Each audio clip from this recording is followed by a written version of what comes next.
Assalamualaikum warahmatullahi wabarakatuh. Perkenalkan, nama saya Zainal Arifin, NPM M21170319090, Prodi Matematika, Fakultas Matematika dan Ilmu Pengetahuan Universitas Lampung. Di sini saya akan menyampaikan sebuah berita mengenai pesawat asal Malaysia yang dipaksa mendarat oleh TNI Angkatan Udara Indonesia dan opini saya mengenai berita tersebut. Kejadian pesawat Malaysia dipaksa mendarat oleh TNI Angkatan Udara terjadi pada 15 Mei 2022.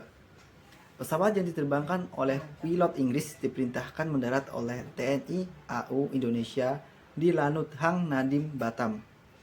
Pesawat sipil asal Malaysia dengan penerbangan dari Kuching ke Senai, Malaysia ini memasuki wilayah udara Indonesia atau Batam tanpa memiliki izin dan tanpa mempunyai kelengkapan dokumen penerbangan. Diketahui pesawat tersebut sedang melakukan misi kalibrasi alat bantu navigasi pesawat oleh pilot perusahaan FCSL asal Inggris. Menurut keterangan pilot pesawat tersebut, mereka tidak tahu jikalau harus membuat izin kepada pihak Indonesia karena mereka berpikir bahwa kawasan tersebut masih merupakan kawasan penerbangan Singapura. Pesawat maupun awak pesawat baru diperbolehkan meninggalkan Indonesia setelah izin Flight Clearance FC dan Flight Approval FA terbit. Bentuk pelanggaran wilayah tersebut termasuk ke dalam salah satu ancaman integrasi nasional di bidang pertahanan dan keamanan. Secara umum, integrasi nasional bangsa Indonesia adalah hasrat dan kesadaran bangsa untuk bersatu dalam bentuk Negara Kesatuan Republik Indonesia. Integrasi nasional sangat diperlukan bagi Indonesia agar tercipta keselarasan di tengah-tengah keadaan masyarakat yang berbeda-beda. Selain itu, integrasi nasional diperlukan demi keutuhan negara dari berbagai ancaman.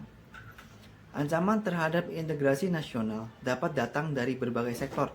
Salah satu ancaman tersebut adalah ancaman integrasi nasional di bidang pertahanan dan keamanan. Dalam kasus pelanggaran yang dilakukan oleh pesawat terbang asal Malaysia masuk ke dalam ancaman di bidang pertahanan dan keamanan dalam bentuk pelanggaran wilayah. Pelanggaran wilayah, baik wilayah darat, laut maupun udara, memang memiliki peluang terjadi yang cukup tinggi di Indonesia.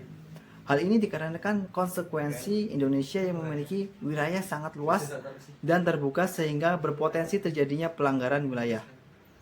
Dalam kasus tersebut, kita harus salut dan mengapresiasi TNI Angkatan Udara yang dengan sergap menyadari dan langsung bertindak terhadap ancaman pelanggaran wilayah tersebut. Hal ini sangat sesuai dengan Undang-Undang Negara Republik Indonesia tahun 1945 dengan mengatur strategi pertahanan dan keamanan bangsa Indonesia dalam mengatasi ancaman militer pada pasal 30 ayat 2 Undang-Undang Negara Republik Indonesia tahun 1945 yang menyatakan bahwa usaha pertahanan dan keamanan negara dilaksanakan melalui sistem pertahanan dan keamanan rakyat semesta oleh Tentara Nasional Indonesia dan Kepolisian Negara Republik Indonesia sebagai kekuatan utama dan rakyat sebagai kekuatan pendukung. Dikarenakan merupakan sebuah pelanggaran wilayah, tentu saja hal ini juga termasuk ke dalam pelanggaran yang diatur dalam konstitusional Indonesia. Pelanggaran wilayah tersebut diatur dalam Peraturan Presiden tahun 2018 tentang pelanggaran wilayah udara Republik Indonesia. Isi dari peraturan tersebut adalah salah satunya dalam bab 3 tentang pelanggaran wilayah kedaulatan pasal 10. Pertama, pesawat udara negara asing yang terbang ke dan dari atau melalui wilayah udara harus memiliki izin diplomatik dan izin keamanan. Yang kedua, pesawat udara sipil asing tidak berjadwal yang terbang ke dan dari atau melalui wilayah udara harus memiliki izin diplomatik, izin keamanan, dan persetujuan terbang. Yang ketiga, pesawat udara sebagaimana dimaksud pada ayat 1 dan ayat 2 yang terbang dengan tidak memiliki izin merupakan pelanggaran. Lalu pasal 11. Yang pertama, setiap orang yang melanggar ketentuan sebagaimana dimaksud dalam pasal 10 ayat 2 dikenakan sanksi administratif berupa denda administratif paling banyak 5 miliar rupiah.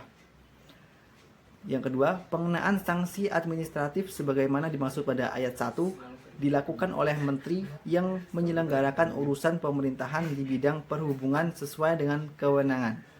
Yang ketiga, ketentuan lebih lanjut mengenai tata cara pengenaan sanksi administratif sebagaimana dimaksud pada ayat 1 dan ayat 2 diatur dengan peraturan menteri yang menyelenggarakan urusan pemerintahan di bidang perhubungan.